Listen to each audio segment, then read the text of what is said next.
Bonjour à toutes et à tous et bienvenue pour cette nouvelle vidéo publiée en premier sur Odyssée et qui sera publiée à partir de mercredi ou jeudi sur YouTube.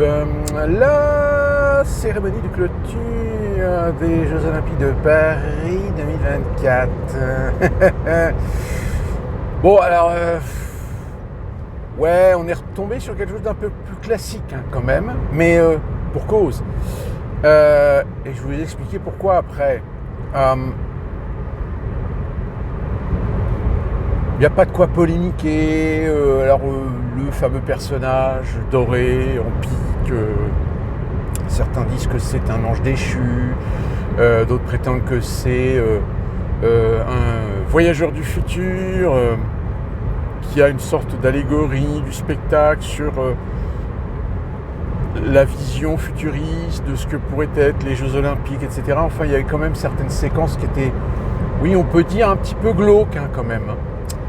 Mais la plupart du temps de cette cérémonie de clôture, ça a été un gros concert finalement.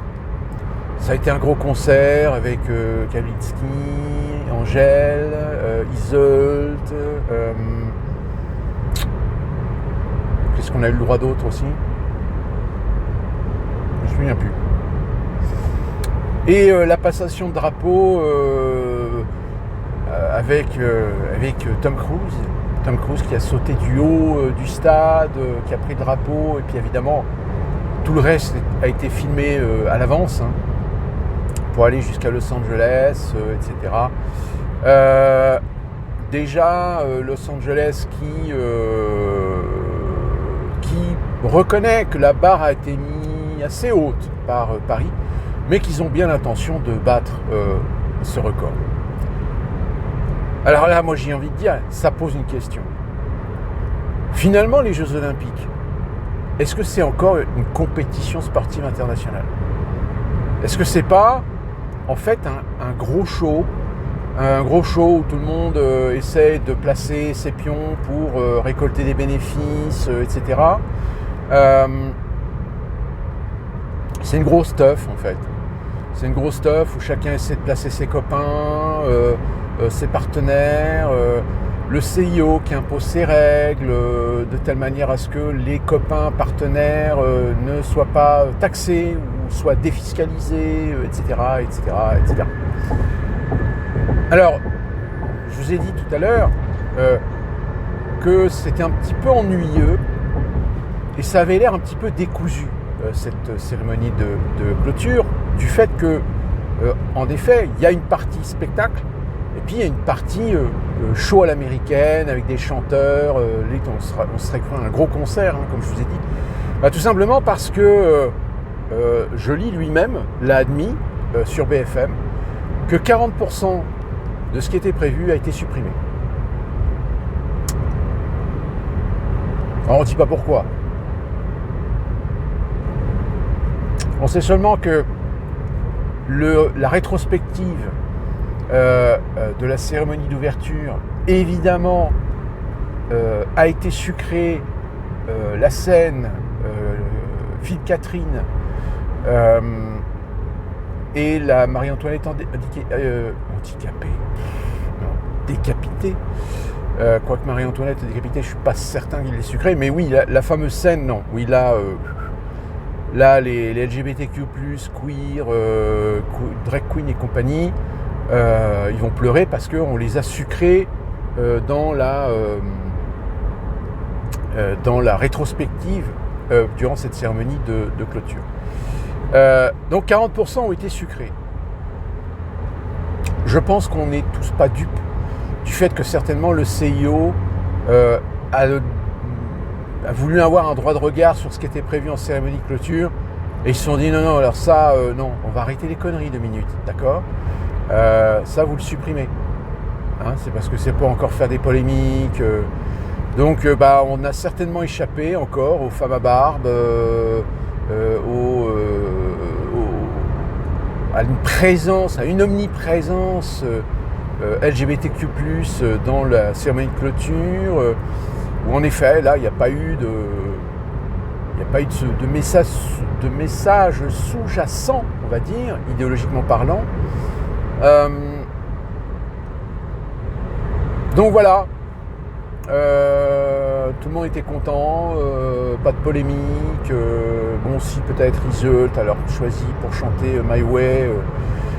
Pourquoi My Way en anglais ? Tout simplement parce que c'est une transition avec la prochaine ville qui organisera les Jeux Olympiques en 2028, qui est Los Angeles. Alors le choix d'Iseult, oui, bon, voilà, artiste, mais qui vit, alors je sais plus, je crois qu'elle vit en Belgique, je crois en Suisse, et qui parfois un petit peu craché sur la France, hein, parce que voilà, je suis pas contente, parce que je suis noire, parce que je suis grosse, donc je subis des critiques, donc j'en ai marre, donc je quitte la France parce que les Français c'est des racistes, c'est des grossophobes, etc. Mais non, ma cocotte, en fait, c'est tout simplement le fait que quand tu deviens célèbre, quand tu t'exposes, que tu as une certaine visibilité, voire une très grande visibilité, où il y a une part aussi du fait de ton appartenance à une communauté, du fait que tu représentes quelque chose, autre chose qu'un talent artistique, tu vas forcément attirer des critiques. Tous les artistes reçoivent des critiques. Parce que c'est comme ça, parce qu'on ne peut pas plaire à tout le monde. Parce qu'il y a des gens qui vont vous aduler, vous adorer, parce qu'ils vont trouver ça formidable. Parce qu'il y a des gens qui, objectivement, vont dire oui, il y a un certain talent, oui, c'est pas mal, etc. Mais sans faire une quelconque allusion à tes origines, à ta couleur de peau, à ta religion, etc. Toi aussi, de ton côté, c'est de savoir faire raison garder, d'essayer d'accuser le coup, etc. et d'éviter des dérapages comme Iseult en a fait, et comme d'autres artistes en font. Parce que c'est des fragiles, parce que c'est des hypersensibles. Donc ça démarre au quart de tour dès que ça reçoit une critique. Même une critique qui n'a absolument rien à voir avec un quelconque racisme, quel qu'il soit. Que c'est une critique simplement artistique, qui plus est d'un goût ou d'un autre, ou d'une critique objective par rapport à une prestation spécifique, précise, qui n'est pas le reflet de ce que tu es en général capable de faire, capable de donner.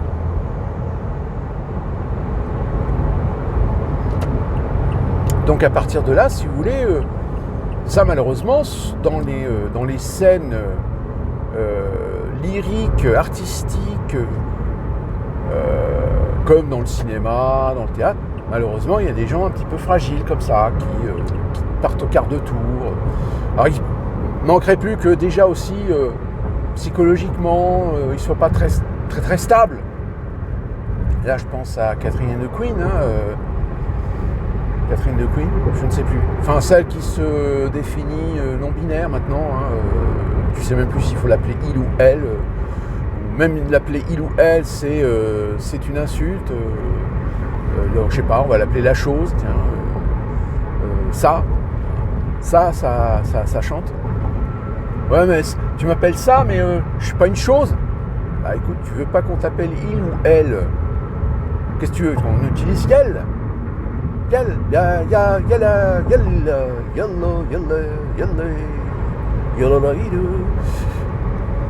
Enfin voilà, je pense qu'on est d'accord que c'est à un moment donné, ça atteint des niveaux de ridicule. Donc voilà, les Jeux Olympiques c'est terminé, va y avoir les Jeux Paralympiques, mais là encore, et c'est vrai que la couverture médiatique ne sera peut-être pas aussi importante.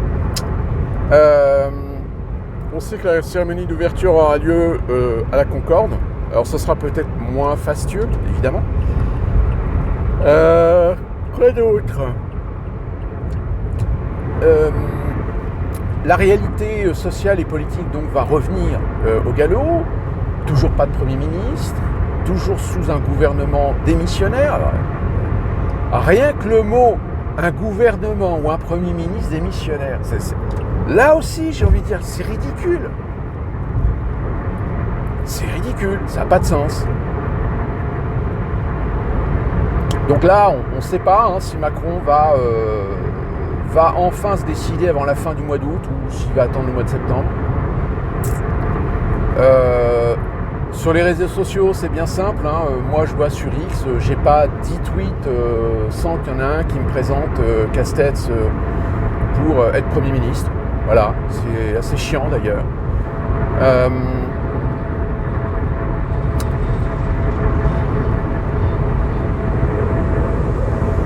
La sécurité, alors oui, ça va être intéressant de voir qu'est-ce qui va se passer quand les effectifs de police qu'on a mis à Paris pour assurer la sécurité vont revenir à la normale.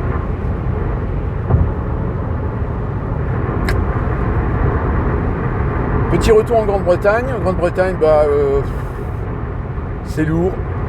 Là, on a appris que il y a 2 ou 3 personnes. Alors, pour des propos, ils viennent de prendre de la tôle. Entre, je ne sais plus, 6 mois, 2 ans, 3 ans de tôle. 3 ans de tôle pour un propos, raciste. Qu'est-ce qu'on peut dire? D'extrême droite. En revanche, les vrais criminels, les vrais délinquants qui commettent des viols, des agressions, voire même parfois des meurtres, alors eux, par contre, on a l'impression que c'est un petit peu open bar. De toute façon, je vais vous dire une chose. La Grande-Bretagne, aujourd'hui, elle aussi, elle est fracturée.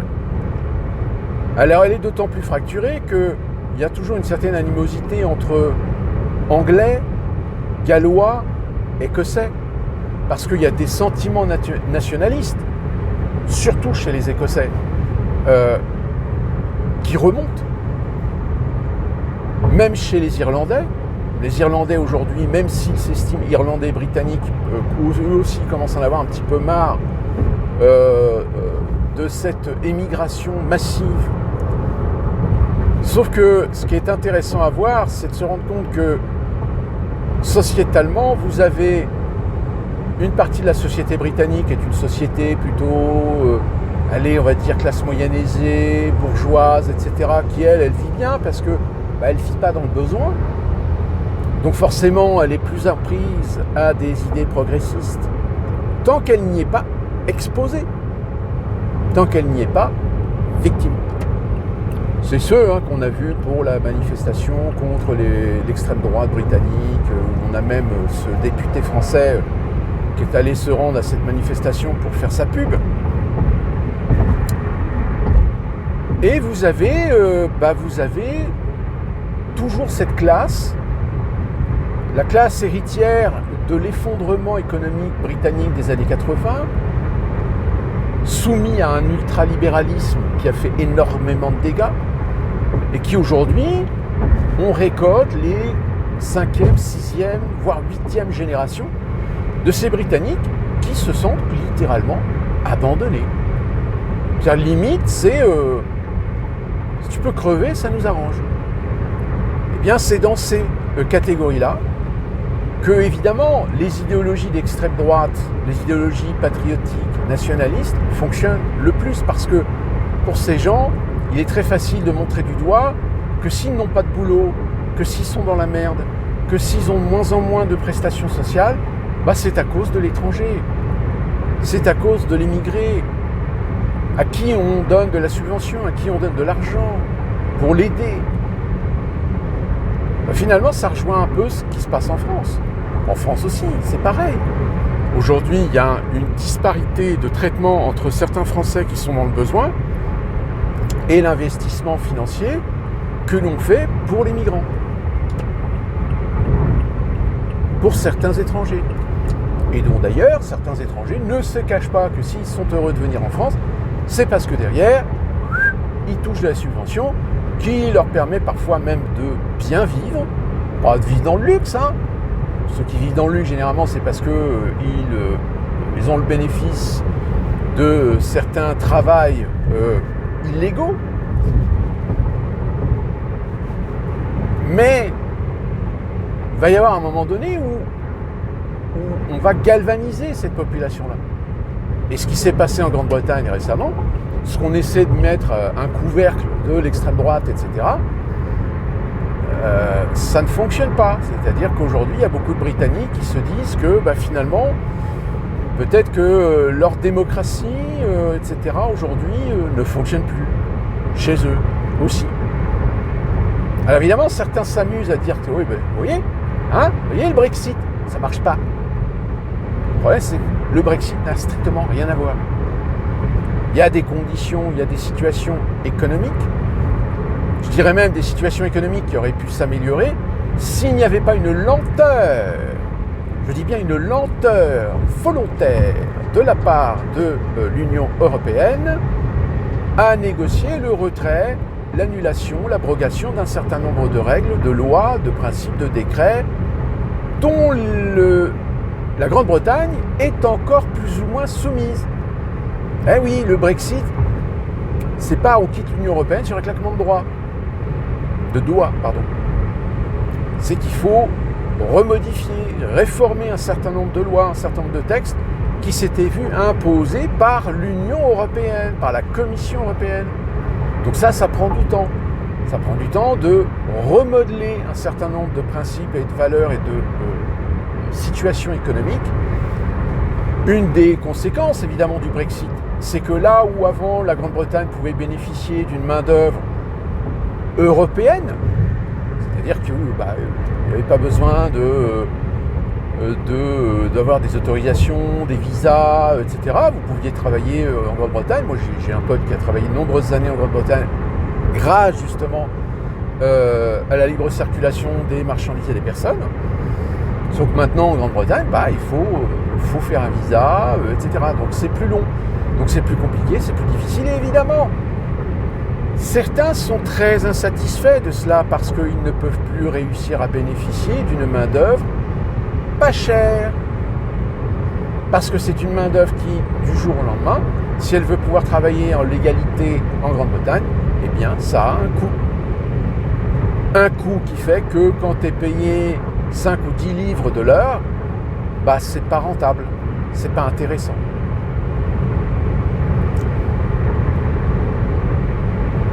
Donc ce qui s'est passé en Grande-Bretagne, oui, on voit très clairement que la justice, l'État essaie de mettre un couvercle dessus.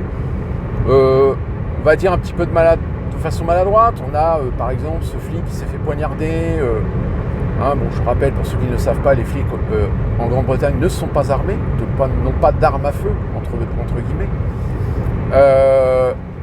Mais là encore, on a passé l'éponge dessus. Le mec, il s'est fait poignarder par un... Donc on occulte en Grande-Bretagne systématiquement tout ce qui peut avoir un lien avec les défauts, les problèmes qu'il y a avec des gens issus de l'immigration. Je dis bien des gens issus de l'immigration, aussi bien nés britanniques que étrangers. Situation régulière ou irrégulière. Parce que c'est encore une fois de plus, comme je le dis, c'est pas l'origine qui définit la capacité criminelle d'un individu, c'est en général l'éducation familiale, le cadre familial, comme le cadre social. Un cadre social où des gens viennent vivre dans un pays, mais n'ayant pas de qualification, n'ayant pas de spécificité, n'ayant pas de qualité ou de compétences particulières, forcément n'auront jamais le bénéfice de pouvoir gagner des 100 et des 1000. Ça, c'est comme aux États-Unis, c'est pareil. Si vous venez aux États-Unis, si vous n'avez pas de compétences ou de qualification, vous trouverez du boulot, oui, très facilement, mais ça sera des boulots payés une misère, qui vous poussera, si vous voulez avoir une maison, si vous voulez fonder une famille, etc., qui vous poussera obligatoirement à avoir 2 boulots. Et peut-être de vous faire 40 heures sur 2 boulots en temps partiel, ou de faire 50 ou 60 heures par semaine. Sauf que malheureusement, vous allez forcément y laisser la santé. Et à un moment donné, quand la santé va commencer à décliner, ça va vous coûter encore plus cher parce que vos frais de santé ne seront peut-être pas forcément couverts de façon intégrale. La preuve en est, c'est que mon petit problème de santé que j'ai eu récemment au mois de février, j'ai certaines factures qui commencent à tomber. Je m'estime heureux parce que ce n'est pas des factures énormes, mais quand même, quand ça s'accumule, à bout d'un moment, ça commence à faire un petit peu cher. Ça va parce qu'il y a des facilités de paiement et que ça ne ruine pas les finances. Mais j'imagine des gens qui peuvent avoir des frais de santé pour des maladies un peu plus graves ou des trucs comme ça. Putain, mais je me dis, mais ces gens-là, en fait, ils sont condamnés. Ils sont condamnés à vie à être endettés de toute façon. Parce que de toute façon, pour payer tous leurs frais de santé, etc., même en ayant une assurance santé, hein, mais les assurances santé, au bout d'un moment, vous savez, c'est des sociétés privées. Donc, faut être rentable. Si on a un patient qui n'est pas rentable parce qu'il coûte plus cher que ce qu'il paye en cotisation, bah, il y a un moment donné, ils vont chercher des petites bêtes pour légitimer de ne plus rembourser tel ou tel frais, etc. C'est pour ça que vous avez beaucoup d'Américains qui meurent souvent à cause des conséquences du diabète, parce qu'ils n'ont plus les moyens de se soigner. Ils n'ont plus et puis en plus de ça, comme c'est des gamins, ils ne font pas attention. Quand tu leur dis le sucre, évite de manger des gâteaux, évite de... Voilà quoi. Je peux vous dire, aux États-Unis, vous avez des gens, des fois, qui sont dans des états de santé déplorables, catastrophiques, non pas parce qu'ils n'ont pas les moyens de se payer des traitements, mais parce qu'ils sont irresponsables, parce qu'ils ne font pas attention. Parce que quand tu leur dis de ne pas boire des sodas avec du sucre, ben non, le plaisir est toujours plus fort que la raison. Donc ils se gavent. Moi, je vous donne juste un exemple. Hein. J'ai une collègue qui a une surcharge pondérale, mais une surcharge pondérale au niveau de la partie supérieure du corps. Donc évidemment, ce qui fait qu'à partir à partir des fesses, on va dire, à partir de... Elle a des jambes fines, elle a un petit cul, mais le reste, t'as l'impression que c'est en fait un athlète, vous savez, genre un Schwarzenegger, sauf que c'est pas des muscles, c'est de la graisse.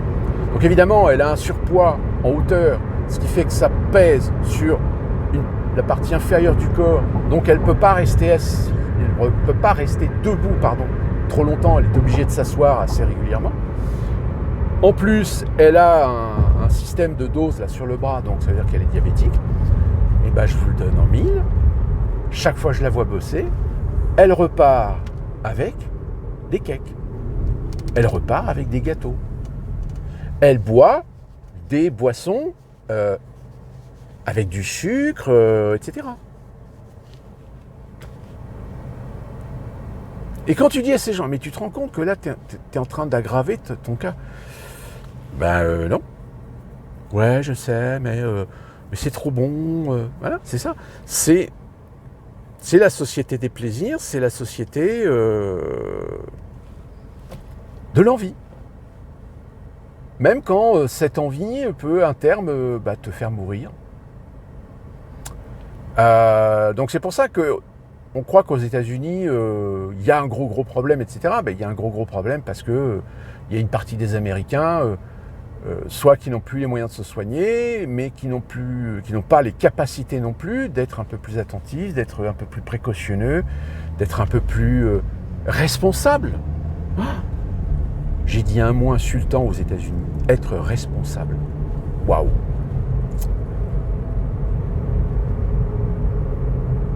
Donc voilà, pour ce que je pourrais vous dire sur ce sujet. Bon, je ne vais pas revenir sur la campagne, puisque cette semaine, nous allons avoir la DNC qui va certainement officialiser Kamala Harris. Alors, c'est une véritable foire. Hein. Là, c'est du show grandiose à l'américaine.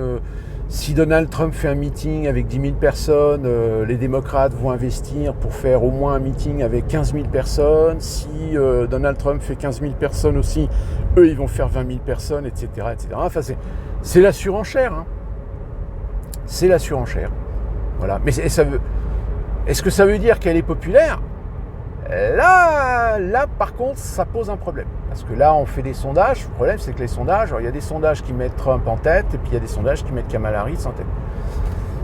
Il y en a certains commentateurs qui commencent à dire que, vu l'investissement énorme, d'ailleurs, je pense qu'à mon avis, la campagne présidentielle de Kamala Harris va certainement battre tous les records, de toutes les campagnes possibles et imaginables.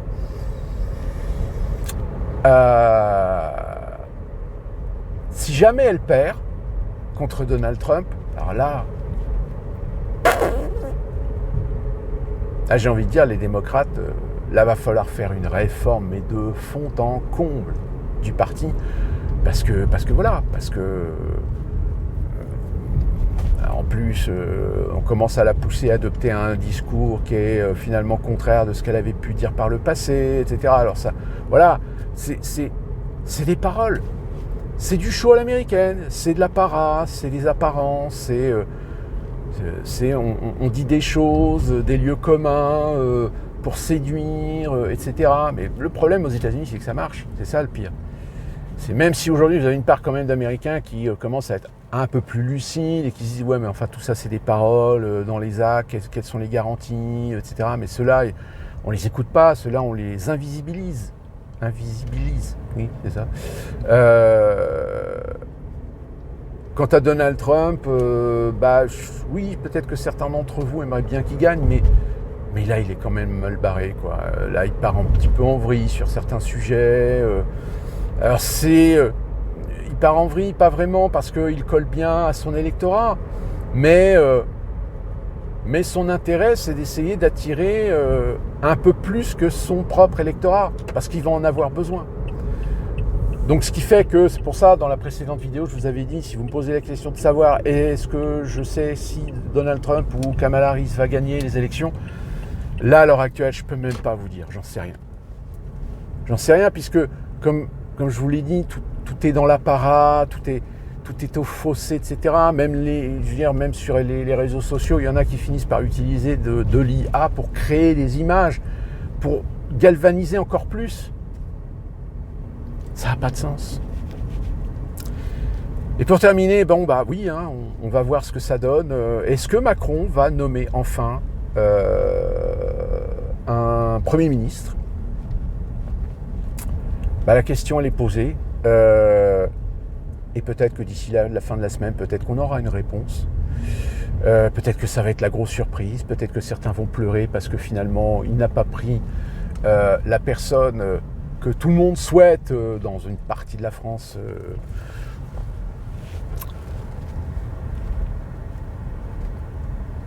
Voir arriver à Matignon. Là aussi, je suis absolument dans l'inconnu. Je ne pourrais pas vous dire qu'est-ce que Macron a l'intention de faire. Si ce n'est qu'évidemment l'argument de dire que ça va chauffer à la rentrée. Là aussi, je veux dire, comme je vous le dis et je le redis encore dans cette vidéo, tous les ans on le dit. Tous les ans on dit oui, vous verrez, la rentrée ça va chauffer. Et puis finalement, il ne se passe pas grand-chose. On attend de voir les agriculteurs. Soi-disant, les agriculteurs vont revenir dans la rue, etc. Mais il ne faut pas attendre la rentrée. C'est maintenant qu'il faut commencer. Ou alors, ça veut dire que même chez les agriculteurs aujourd'hui, vous avez des gens qui ont le contrôle et qui ont reçu des ordres comme quoi, pendant les JO, rien. Et puis une autre chose aussi, avant de terminer, on va voir ce que la mairie de Paris, la préfecture de Paris, le gouvernement d'une manière générale, voire même notre Parlement, vont décider sur certainement la volonté de pérenniser, c'est-à-dire de rendre permanent un certain nombre d'outils qui ont été mis en place pour assurer la sécurité pendant les JO, qui étaient censés être des outils temporaires. Mais comme certainement on va vous faire le coup, vous voyez, ça a marché, donc on va le garder. D'ici là qu'on se retrouve pour une prochaine vidéo, portez-vous bien.